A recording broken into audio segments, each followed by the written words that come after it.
They say every marriage is a mystery. You never really know who you're walking down the aisle with.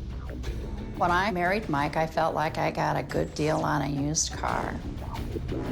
Susan thought she found the man of her dreams.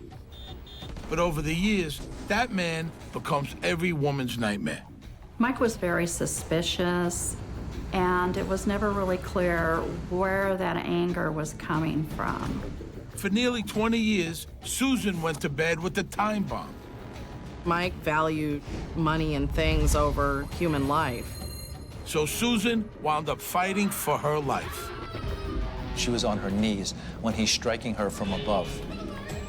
I could see in his eyes that he was here to kill me.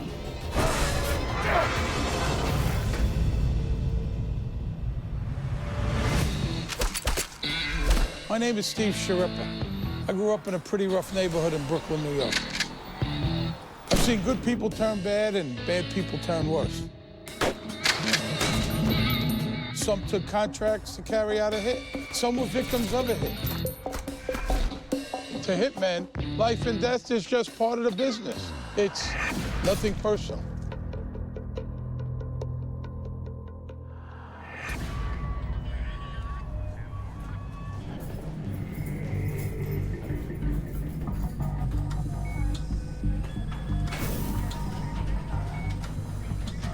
September 6, 2006, Portland, Oregon. Susan Kousen is finishing a grueling shift in the ER. After 20 years, Susan is an expert nurse. It's her life that could use patching up. Her 17-year marriage has collapsed, and she's learning how to be single again. Learning how to live without her husband, Michael Kousen. But Michael has a different plan. He's hired a hitman to do away with his wife. If I were dead, he wouldn't have to share anything. If I were dead, he would not have failed at a second marriage. After Susan's untimely death, he figures on mourning all the way to the bank. Call me old-fashioned, but I think murder is kind of a weird way to break up with somebody.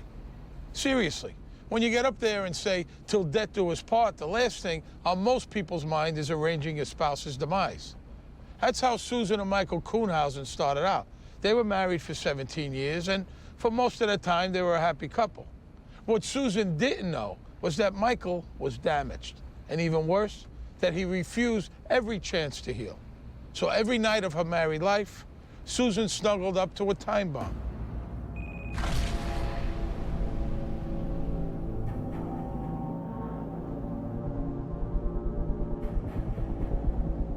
So how did years of family life end up with a corpse in the Kousen's hall?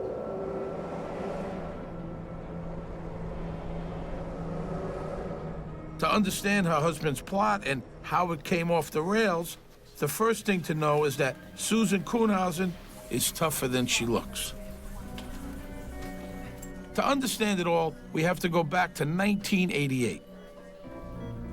Susan is working as an emergency room nurse. Her life is devoted to being a bright spot in the lives of people who are having a very bad day. But you don't last a week in the ER if there's no grit behind your smile.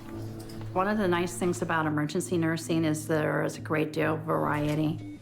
You have to be able to make critical decisions in a very short space of time, and you have to trust that you're doing the right thing. Susan is a veteran nurse. She seems to have a special way with all types, you know, the super sick, the super needy. She just has a really soft, good heart to take care of those types of patients. I really feel that that's one of the biggest advantages, is that people are very appreciative of what we do for them. All that caring can leave you longing for love when your shift is over. So at 33, Susan decides it's high time she starts looking for a little TLC of her own.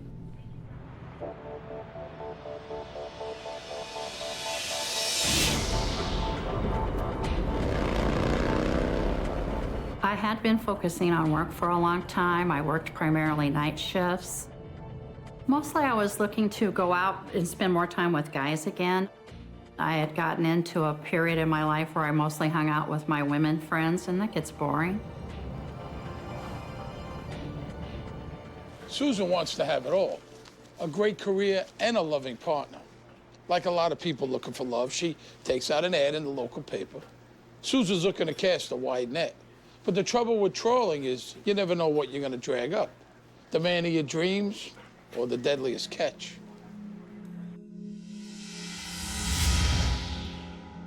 It said single white female, 33, overweight but not over life. If you're interested in a bright, funny woman who wants to explore the Northwest, then give me a call or answer my ad, something to that effect.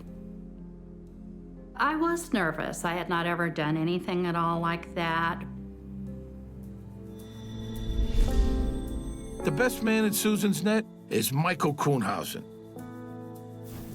He's no Hollywood heartthrob, but he is kind and attentive. In their love story, Michael is a diamond in the rough. I don't want to say he looked like a biker, but just very kind of gruff looking. But after you get to know him and he gets to know you, then you get to see a different side.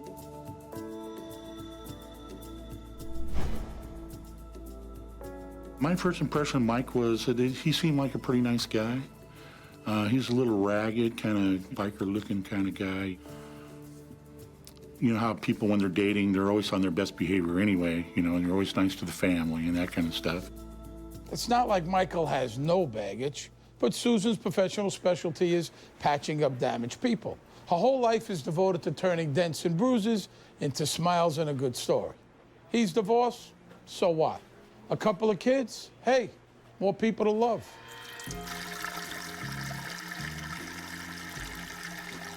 Mike was very soft-spoken. He was polite. He would laugh easily. I felt like I got a good deal on a used car. We talked for probably 150 hours over the course of a couple of weeks.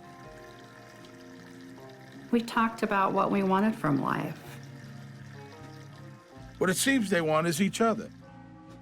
So in December 1988, just months after meeting, Susan and Michael get hitched. Susan's eyes are open. She believes she's getting a decent, honest man. I felt that anybody who gets married is very brave, and anybody who is willing to get married a second time is doubly brave. At first, things couldn't be better. The Koonhausens are poster children for love and second chances. Things were good in their relationship. In spring and summer, we would look for butterflies. We were birders in the fall. We had taken a trip and had seen quite a bit of the Oregon coast and had a fairly good time.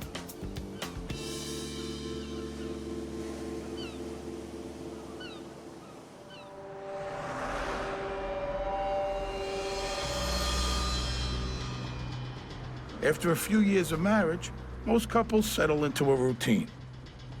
But Susan, she notices the man she married is changing.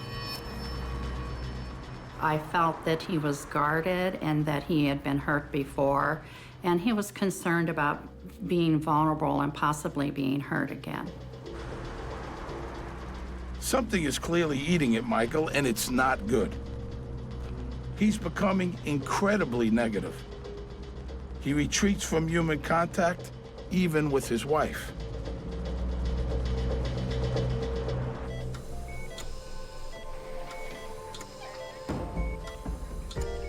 So Susan sets out to do what she does best, help a wounded soul heal. She encourages her husband to get therapy, but Michael's not into talking about his problems. And anyway, he doesn't have a problem. The world does. Michael's version of therapy is working on his sports collection.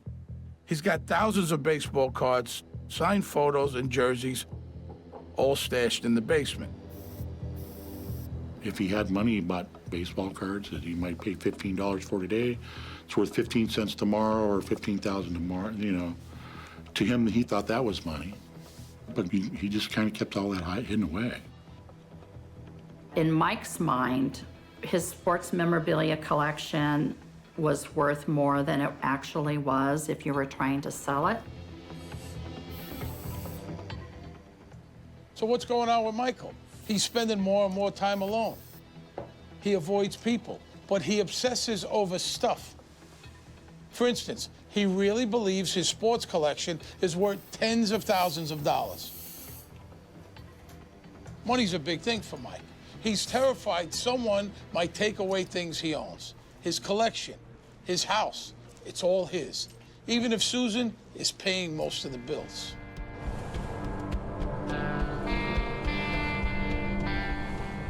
One thing about Mike is he always worked. But I don't believe Mike ever felt financially secure in our relationship because I brought more money into the home. He always scrutinized the accounts, so he would get anxious over small purchases that we could easily afford.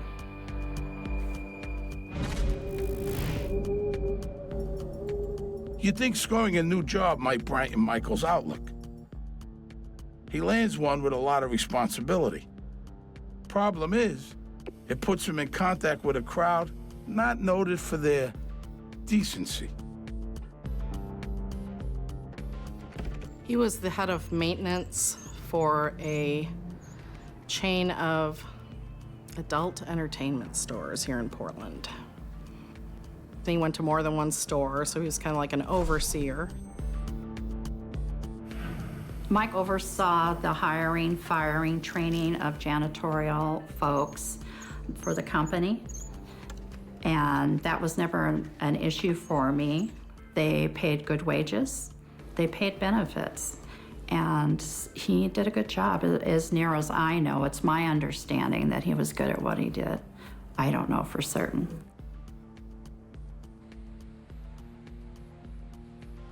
Michael might have started out as a caring and decent husband. But the doors of a pawn shop are often portals into a whole nother world. The more time Michael spends with people coming and going to and from that world, the more his own colors get darker and darker.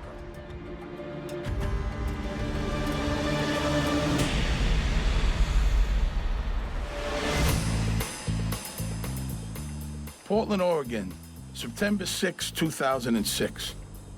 Susan Kuhnhausen is heading home after a long shift in the ER. She's planning a quiet night. Unfortunately for Susan, her estranged husband, Michael, is busy stage managing a surprise. He's stashing a hitman named Ed Haffey into her house. Haffey will be ready and waiting for her arrival. A wise man once said, all marriages are happy. It's living together afterwards that causes the trouble. After 17 years of marriage, maybe Susan Kuhnhausen should have known there was something deeply wrong. Thinking the best of people isn't a crime, but it can be dangerous.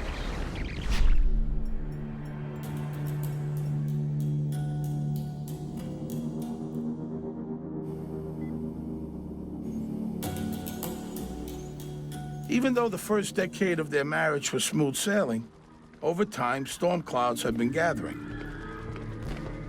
Michael's brooding gets worse. His outbursts turn violent. He's no longer the happy, caring man Susan married. Mike was very fearful, very suspicious. He just was chronically angry. And it was never really clear where that anger was coming from. I would probably say his negativity is the most marked thing that I could see had a big effect on Sue. If she and I decided to go to a movie, he would be grumbling about the fact that she spent money on the movie. Probably about 7 years into the marriage, it became clear to me that he was not going to be able to control his periodic outbursts of anger, that he was anxious on a chronic, everyday basis, and there was not anything that I could do about that for him. It's not that Susan hasn't been trying, but she's had to live through years of nasty spats.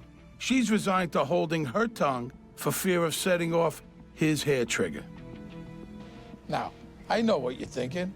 Every story has at least two sides. Susan's got lots of friends, but no one has much to say about Michael. The problem is, Michael is fixated on things he owns and things he can control. Greedy, obsessive people, they're not such great company. Mike doesn't have many friends, but he sure has a lot of baseball cards.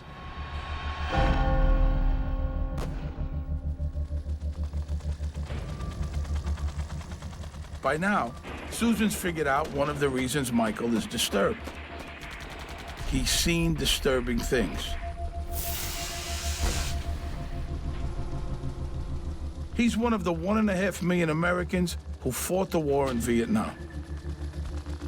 He says he went on long-range patrols. That's an assignment guaranteed to expose you to the worst war has to offer.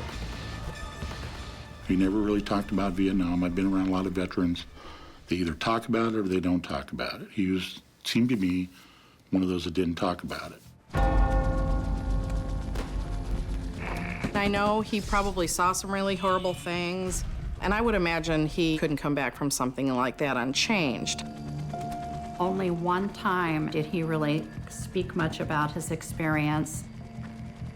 He said that they had been instructed to go into a village to kill some VC, but instead that there were children involved in the village. When I suggested that he might benefit from going to the vet center or connecting with the VA, he said no. He described it as putting all of that in a room and locking the doors. Susan knows those doors can't stay locked. Hey, you can't really help someone that won't help themselves. In my neighborhood, there were a lot of guys just a few years older than me who got sent to Vietnam. There was something different about them when they came back. I'm no psychologist, but I do know that post-traumatic stress is a powerful thing. It's a deep, dark world that takes a lot of help to escape. For a guy like him, Susan could have been a life raft. I mean, she's caring, strong, and has good insurance to boot. But he's in a whole other place. I mean, he's beginning to think she's the enemy. Look, we've all got our baggage, but what he's got is radioactive. Over time, it mutates him from being a good and loving husband into a killer.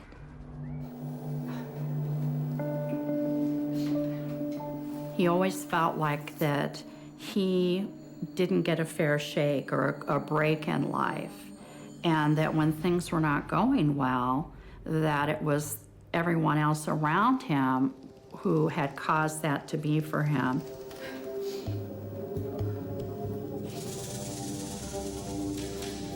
I think that he felt like he was losing again, that I was going to take advantage of him financially, the way he felt his first wife had. The problem is way deeper than Mike feeling mistreated. Michael and Susan are supposed to be a team, but now he's hoarding more than just his precious card collection. He was getting a bonus, I thought, at the end of every year for about $1,000. But I found out that, in fact, he had been getting $4,000 or $5,000 a year, but only telling me about $1,000. So my husband was hiding thousands of dollars from me every year.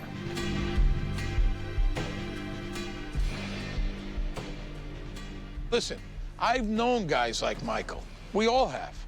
He really believes he's always the victim. It's a way to blame the world for your own failures, and it excuses your bad behavior when you lash out at people close to you. Mike's salting away quite a nest egg. It's the kind of cash that'll come in handy if your bad attitude turns violent.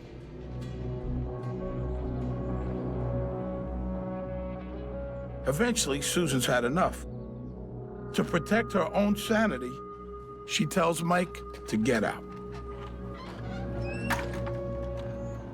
I wanted him to go. I felt like I was doing the work of the marriage. I felt that I did the work of trying to make a relationship for us that would work, and he was not being a part of that. I wanted to be alone and have quiet and peace in my own home. Michael finds himself discarded. Man, he can't deal with that. All of his pent-up rage, frustration, and feelings of persecution now have one focus. Susan, the woman who wants to take everything he has. She's the possession he can't control.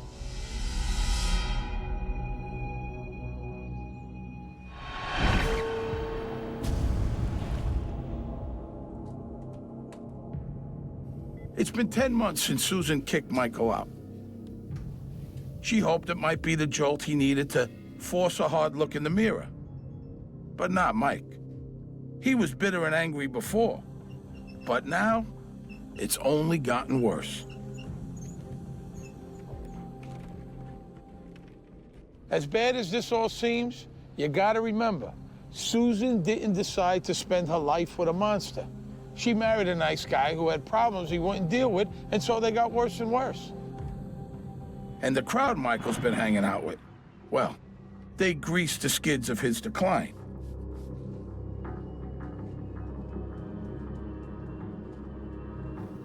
One of his janitors at the adult video store is a guy named Ed Haffey.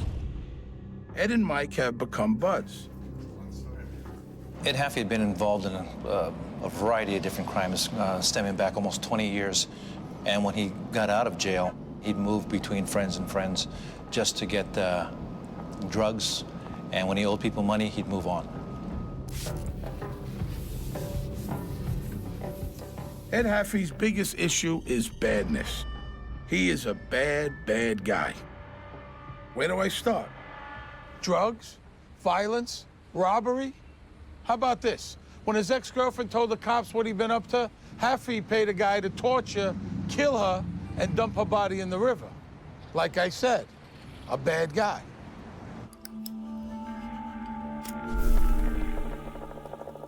After his last stint behind bars, 10 years for having that girlfriend killed, Haffey adds to his problems by picking up a costly crack habit.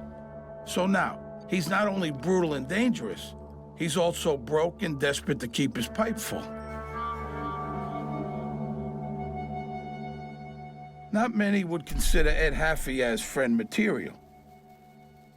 Just out of prison for a violent crime, the guy is a piece of work. But Ed and Mike do have things in common. Ed Haffey totally buys into the whole world is against me notion. In my experience, most lowlifes are dead certain their predicaments are the fault of just about anyone but themselves. If you ever needed proof that misery loves company, Exhibit A would be Mike and Ed. Ed Haffey and Mike Kousen had a lot of similarities. You know, they were both in the military. They knew each other because they worked together. So there was a lot of common ties between the two.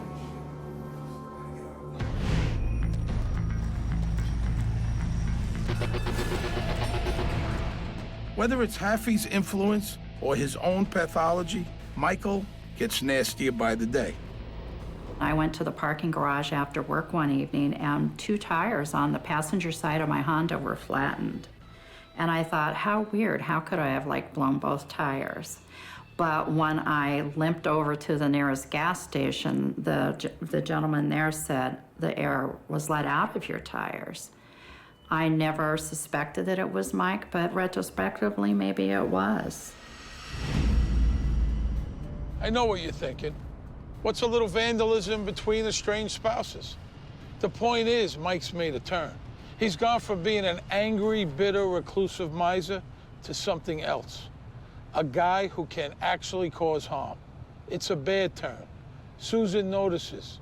It scares her. And I remember one time, Mike pressing Sue to go to the beach. But my first thought was, you're not going alone with him, are you? Had he already been making plans for me to fall off of a cliff? You know, I don't know. I don't know. So around this time, Susan detects a hit on her finances. She and Michael still have a joint account. Suddenly, he's withdrawing lots and lots of cash. Now, Susan's been a hard worker all her life. I mean, she's no millionaire, but she's comfortable. The house is paid off, and so are the cars. She's got some savings, life insurance, and a nice pension fund. He had begun taking money out of our accounts, but I had no clue. I changed my life insurance to my brother and my mother's name. I think it was just, to keep some safety there, for herself, because she didn't really know. I don't think that she wanted to believe that anything could happen, but he had made several off-color remarks or made those staring looks at her. Susan's a nurse, a healer. But the first thing ER professionals learn about is triage. You don't waste your time on the ones you can't help. It's clear to Susan that her marriage is dead. She tells Michael there's no point in resuscitation. She wants a divorce. He told me early in our marriage he didn't want to be divorced again. When I told him that I was going to file for divorce, he said, "Wait, I need more time to get my head together." Now I know he needed more time to get the head together. For Michael, he thinks his life can't get any worse. But like they say in Portland, into every life, lots of rain must fall. He had lost his job, the job he had had for many years. Well, he seemed emotional. We think that everything was kind of falling out from underneath him. And the only way to get back was to get some money so he can stand up on his own. With no house, no job, and a wife who's had enough of his refusing to help himself, Michael Kousen is now forced to confront who's really responsible for everything going against him. You got it, Susan. But Mike's figured a way out. If Susan were out of the picture, he'd keep all his stuff and get a pile of money too. Trouble is, deep down, Mike's a coward. He's not gonna kill Susan himself. He's gonna hire his friend. And he might be spineless, but he's not brainless. Mike knows he'll need an airtight alibi. I think when Michael Kousen decided to solicit somebody for this, Ed Haffey had the background he was looking for. And when the opportunity came up, he'd been there before. He'd seen this before. This is something that wasn't new to him. It was just a matter of doing it. Susan has no idea that the man she loved and tried to save has decided to repay her by arranging for her murder.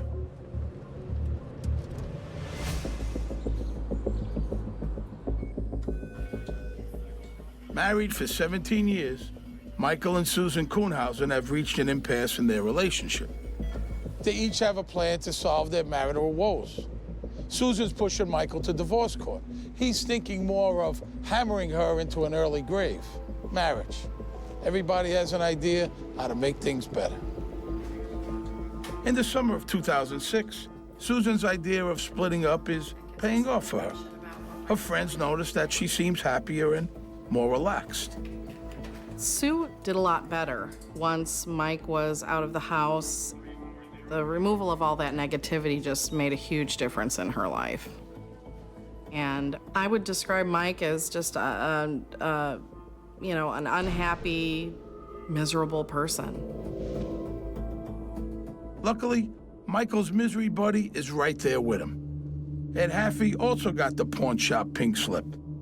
Angry, broke, and desperate as Michael is, it's nothing compared to Haffey's discomfort. Crackhead, remember? You need cash to feed those cravings.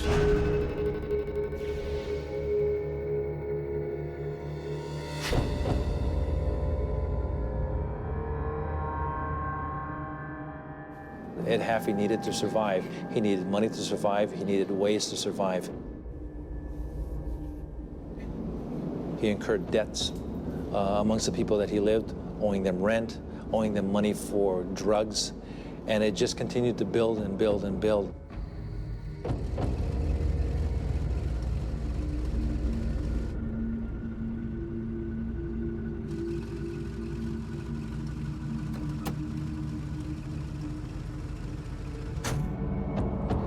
Michael Kousen approached Ed Haffey. They had discussed $50,000, so $25,000 up front.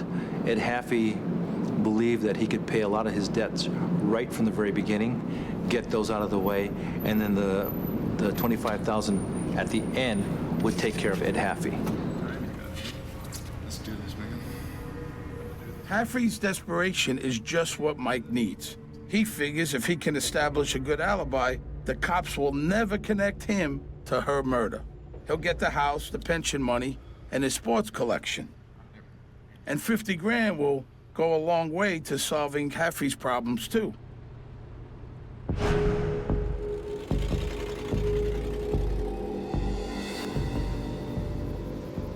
Some of Haffey's friends actually said that he started to pay off some of his debts before this thing happened. $400 here, $500 here. His friends told us that Ed Haffey says, I've got a job to do, somebody wants somebody killed.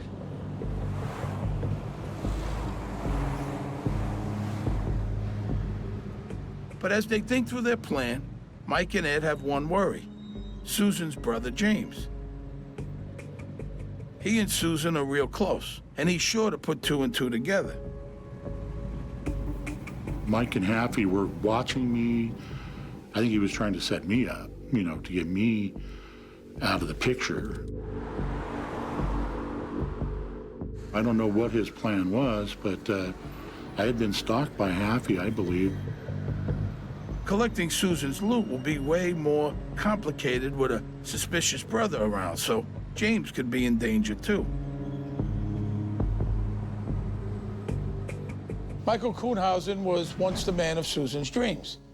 He liked walks on the beach, candlelight dinners. He found a good woman and kept her happy for a long time. But that time is behind him. He took a bad turn and he kept going. What matters to him now is control. Control of his things, his money, his house. Killing Susan gets him all of that. His transformation from loving husband to homicidal monster is complete.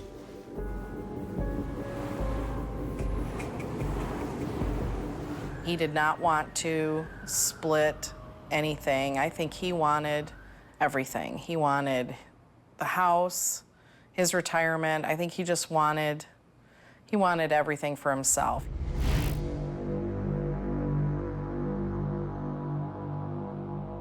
September 6th, 2006. The trap is set. Mike tells Haffey it's time to put the hammer down. Ed Haffey believed if there was any kind of resistance, Ed Haffey could take Susan Kousen.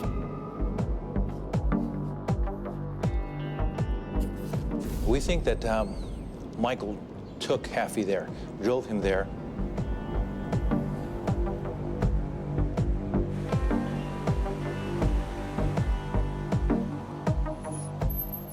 Susan never changed her alarm codes after she kicked Mike out, so it's easy for him to get in.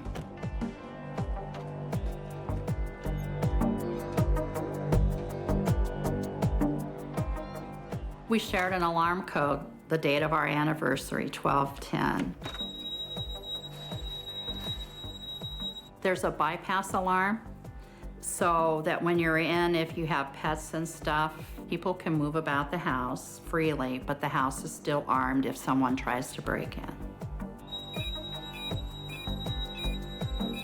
Ed Haffey has agreed to kill Susan for $50,000, and it's not gonna be pretty.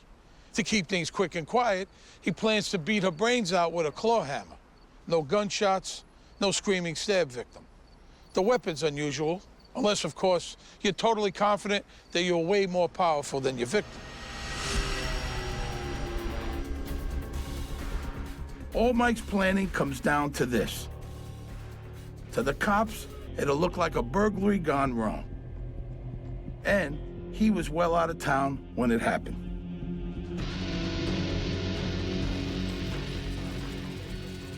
I went to work. It was a regular shift for me. It was a fairly busy day.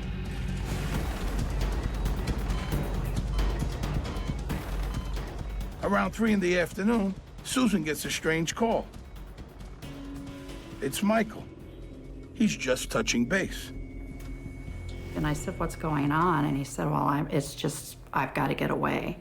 I told him to relax, to have a good time, try and get some rest. By the time Susan leaves work, Michael is checked into the motel at the beach. His alibi is all set up. As the sun sets, he waits for Ed Haffey's call to tell him that his wife is dead.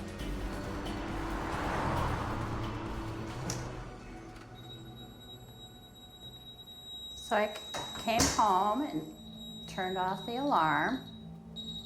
And I had found a note from Micah in the mud porch, so I placed it here with my other things.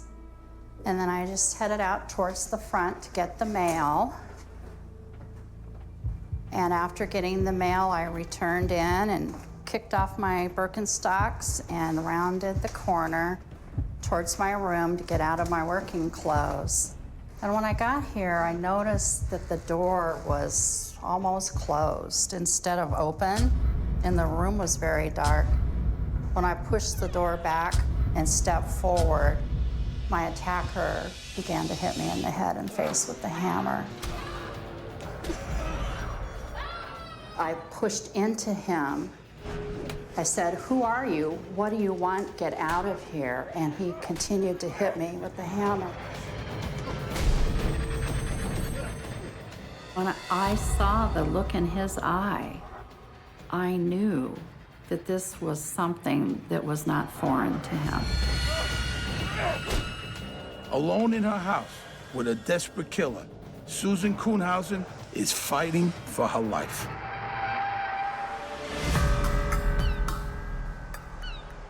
The Oregon coast is a great place to get away from it all.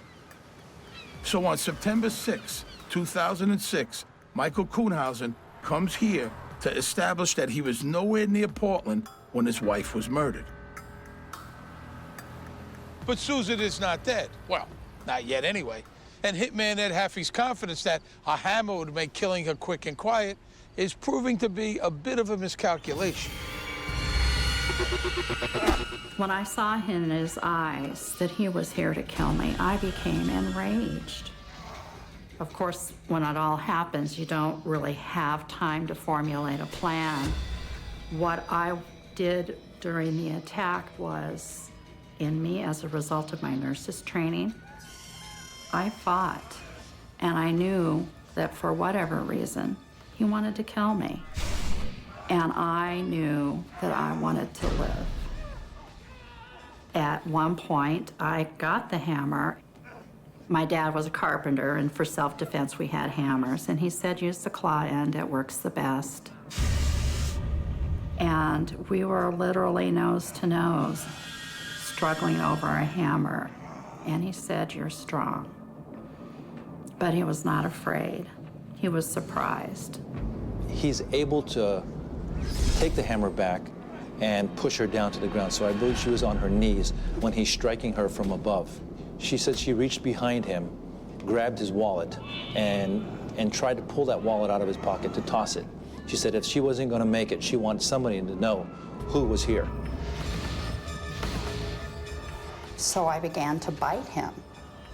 I bit him on his arm, I bit him on his flank, I bit him on his thigh, and at one point when he was slightly turned, I bit him in his genitalia. My voice was gone.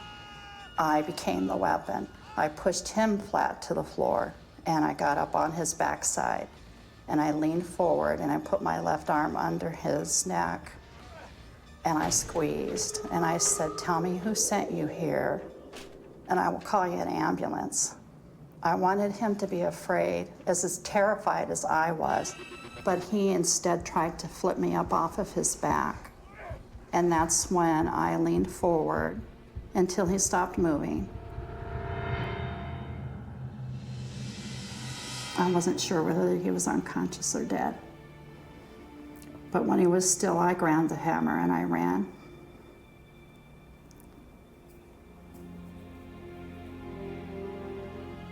Sorry, guys.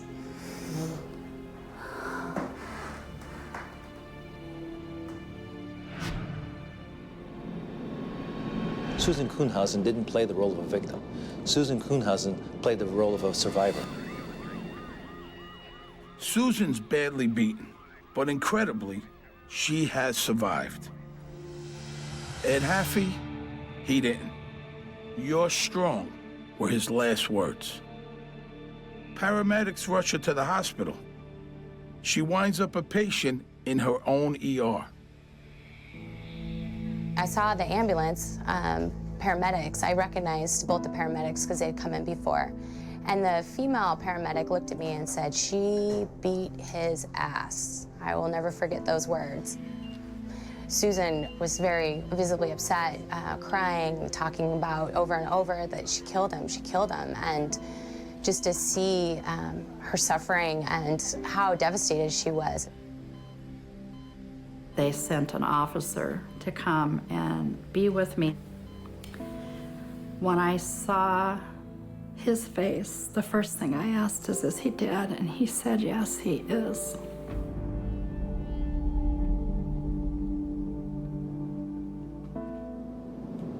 We knew from the very beginning that this was, if you will, a justifiable homicide, that somebody had just broke into her house, and she's the one that caused the death of this person. The cops discovered the note left by Mike. It is a key part in establishing his alibi.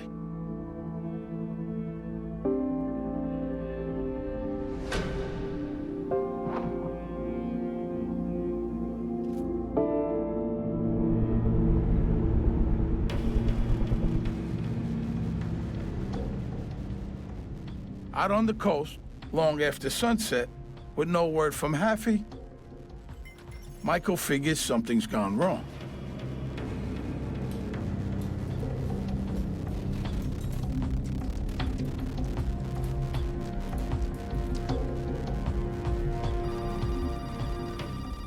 When I got home, my phone was ringing, and mind you, this is 1 or 2 o'clock in the morning, and I picked up the phone and it was Mike.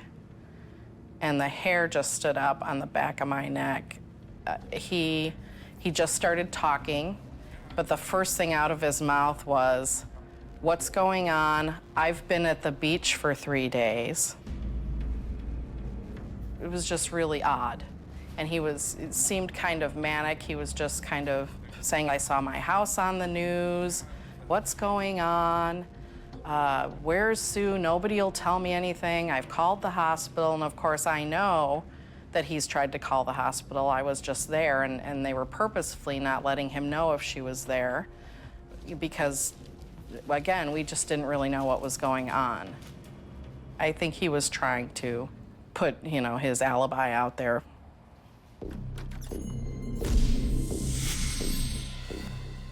The cops have no idea what happened or the history that makes Susan and her friends suspicious, but they get up to speed real fast. They discover a backpack in the basement, and it breaks the case. We went in the house after the detectives released it. The first thing I saw was actually the items that had been lined up to go out the door by whoever had been in there. But when I looked at what those things were, they were the sports cards and Mike's football jersey that was framed. All these things were only things that Mike coveted.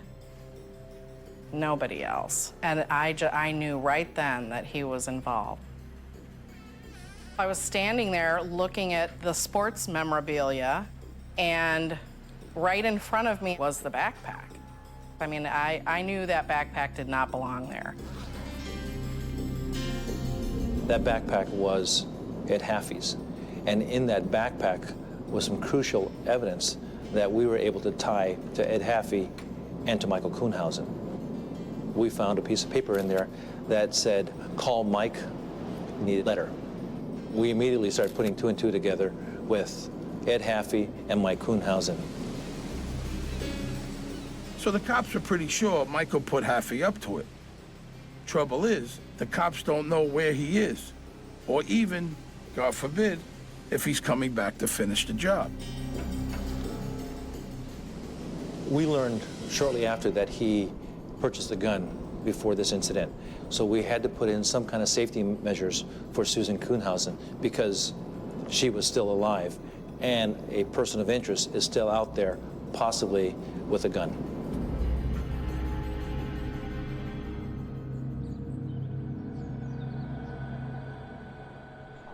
Eight days after Susan's attack, Michael is arrested without hurting himself or anyone else. He tries to play the victim, says he's suicidal and that he wasn't involved, but no one buys it. The fact that his phone number was in Haffey's bag is enough to charge him with attempted murder and conspiracy to commit murder.